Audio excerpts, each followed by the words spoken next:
আমরা মসজিদ বন্ধ করে দেবো, থাকতে দিই না কাউকে। ইমাম আহমদ বিন হাম্বল রাহিমাহুল্লাহ বলছেন ঠিক আছে বারান্দাতে থাকবো, মসজিদের বারান্দাতে থাকতে দেবে?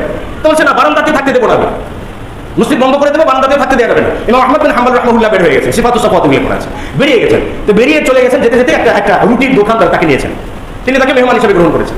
তো ওই রুটির দোকানদার তিনি রাত্রিতে খামির তৈরি করছেন, রুটি বানাবেন। তো রুটি বানাবেন, খামির তৈরি করছেন, আর বলছেন আস্তাগফিরুল্লাহ তুবু ইলাইহি, আস্তাগফিরুল্লাহ তুবু ইলাইহি, আস্তাগফিরুল্লাহ তুবু ইলাইহি। মানে তিনি যে কাজ করছেন, কাজের ভিতরে জবানটা যে অবসর আছে, অবসর জবানটাকেও কাজে লাগাচ্ছেন, আস্তাগফিরুল্লাহ তুবু ইলাইহি, লা হাওলা ওয়ালা কুওয়াতা ইল্লা বিল্লাহ। এবং আহমদ বিন হাম্বল রাহিমাহুল্লাহ বলছেন যে তুমি যে এই এতগুলো বার তুমি আস্তাগফিরুল্লাহ তুবু ইলাইহি বলছো, তো তোমার কি কোনো চাওয়া পাওয়া পূরণ হয়েছে? আল্লাহ কি কবুল করেছেন?